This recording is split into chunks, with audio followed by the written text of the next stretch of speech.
I'll be talking about a 144.5 rise in today's video, as well as your SSDI retirement benefit and your spouse's SSI and VA benefits. I have all you need to know, including all the specifics, right here on the film since this directly affects your money. Let's dive right in and go over all the facts in this video. I do want to draw your attention to some startling statistics. Your advantages. I want to bring this to your attention since it directly affects over 70 million people nationwide, both your way of life and, of course, the Social Security fixed income benefit. This is crucial, and as you may have seen over the past few years, there has been a significant discrepancy that has been affecting both your finances and way of life for far too long. For this reason, I want to draw your attention to it in this video. Let's dive right in and discuss what's happening and what you should know. But before we do, I would really like to ask for a big favor. Will you please make sure to subscribe to the channel if you haven't already, or if you're new here, and join the other almost 500,000 users here on the channel. Who have already subscribed to the channel, thank you so much. I genuinely appreciate it. I'm having a great time here. There are so many wonderful people in this community. So much beautiful stuff is happening. And so many, I truly appreciate all of the wonderful people in this community. And I want to do everything in my power to support you at this difficult time. I've been discussing fixed income benefits and a variety of other topics like this for years, and I have no intention of leaving. Instead, I'm conducting all the research, keeping an eye on the news, and speaking out for you by responding to inquiries and doing anything else I can to help you today to have a better understanding. Every detail, bills, packages, proposals, ideas, and concepts relating to finances, benefits, raises, benefits checks, programs, stimulus payments, and monthly checks. Yes, you can see that a lot is going on, and I'm drawing your attention to everything. Once more, I sincerely appreciate your participation in these little videos. Please remember to subscribe if you haven't already, as there are already close to 500,000 users on the channel. And let's discuss the specifics of 144.5, as well as what this means and the significant difference once more. I'll break all of that down for you in this video. Figures. I mean, there's a really big difference as well, so let me start by asking you. In the last call, which was roughly 23.5 years ago, what was the beginning point? In other words, going back to the year 2000? Year 2000 through the present, okay? It's evident that we haven't finished 2024 as of the time I recorded this video. So let's just call it 23 whole years, and then, a few months here for 2024. All right, so let's be fair and call it the last 23 years, or the entire 23 years. How much do you believe your Social Security or fixed income payment has been over the last 23 years? Checks, whether you've been getting them for that long or not, but overall, over the last 23 years, how much do you believe the COLAs have raised fixed income benefit checks? When you reflect back 23 years, you might estimate that it was around 7%, 12%, or 21%. I'll give you an estimate of something like this. Just over 81%. I'm aware that it sounds difficult to believe, much like what no way is there. Yes, everything is fine.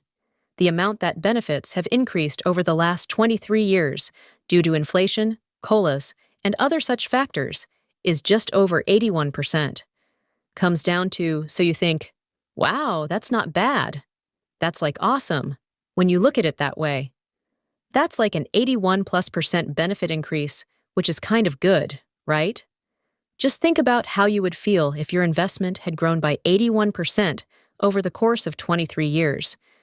You would probably think, I'm rich, this is great, and we would all be pleased with that, until we saw the other portion of the image.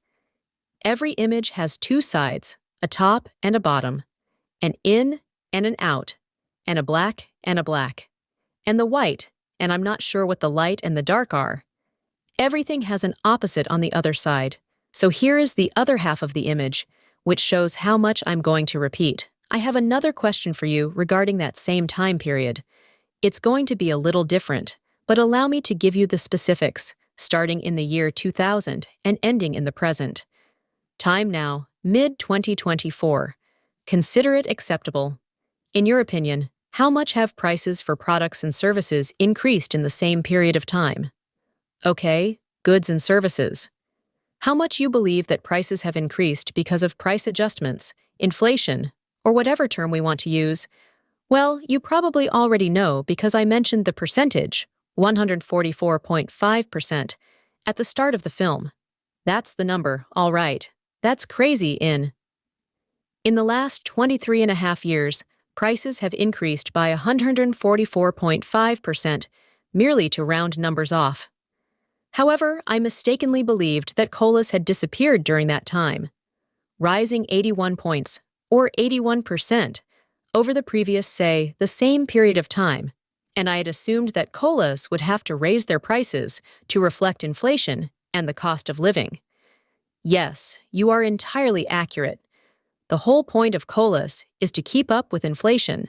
Thus, they should modify their prices to reflect price hikes. When inflation rises by 5%, for example, Coke is anticipated to rise, a 5% increase in inflation. The 3% increase in Coke is intended to account for increases in living expenses, i.e., rent increases, percent, if utility costs increase, 0.5%. If food prices rise by 1%, and all other costs rise by 1%, the overall increase would be 3%. To account for the cost of living, you need additionally factor in 3% for your cost of living. Correct, it should, but it doesn't work out. This is where the significant gap between 81% and 144.5% perceives itself. That is an excellent question. I could tell you that I'm attempting to run the 40-60 at this moment. 63.6%. That seems about correct, in my opinion. My approximate mental calculation, as I speak here, is that it's roughly 63, although I could be wrong by a little bit there. 63.6% of the sample minus or plus a tiny amount. That is a significant disparity, and that is what is happening right now, as we speak. I may have been a little wrong there. As I was filming this video, inflation was still expected to rise in 2024, and the estimates for the cost of living adjustment for this year, 2025, had not yet been made public. However, this video will soon be released. October, so it won't be too long now. But when that announcement does come, and based on the current forecasts, we're now sitting somewhere in the middle of 3.5 to maybe.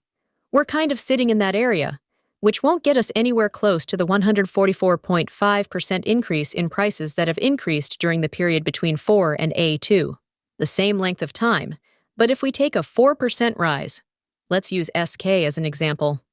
Okay, so we're now at an 85% increase in benefits over the previous call at 24 years at that time, but costs have since increased by around 145%. Do you see the significant disparity and the reasons this is such a problem? Yes, exactly. And once more, allow me to make a very clear, comment at this moment. No surprise why elderly are falling behind and struggling more every year. No wonder why people on fixed incomes are falling behind. And no wonder people with disabilities are falling behind and struggling more every year because we keep falling every year. A tiny bit more in the background. It can be 1% or not a ton. 1.5%, maybe as much as 2% annually, or even more.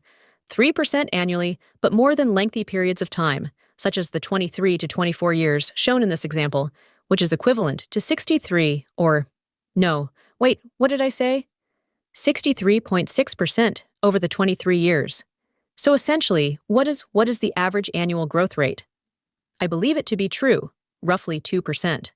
That is a bit less than that. On average, it is likely to be roughly 1.8% year more than the same amount of period. So once more, it's a gradual grind. So we could not realize that we've fallen behind. And why, for example, 1.8 or 2% over the course of a year might not have a significant impact year over year. Foundation. But when we examine the painting on the wall over extended periods of time, such as 23 or 24 years, it is evident that we are behind 23 points. Sorry, I misspoke. We are behind approximately 63 points. 6%, if my mental math is correct. That's absurd. Can you imagine how much this would have increased if benefits had truly kept up with real inflation and taken into account the increases over the previous 23 years? Could you conceive that, in 24 years, your benefits may be possibly 63.6% higher? That would mean an additional $630 per month, or $1,000 for a $1,000 monthly benefit check, which is absurd and insane. It really comes down to this. People are currently behind on this life-changing money that we are discussing because COLA did not keep up. Additionally, keep in mind that there is this laws currently in effect. In actuality, there are numerous pieces of legislation that include standalone bills. There are many laws in place, but there are many different things like this as well. I apologize for changing the COLA from the CPI to the CPE, but I must increase now. I will say this much. Okay, it would be nice, but it won't make a difference or provide a solution. The current state of affairs is actually not going to improve, and the main disparities here are that the CP just slightly outpaces the CPIW. It's not going to, it outpaces it by a small amount, roughly 1.7% to 1.8% over a 10-year period. So my thesis is that switching from the CPIW to the CPIE would likewise have no impact on this,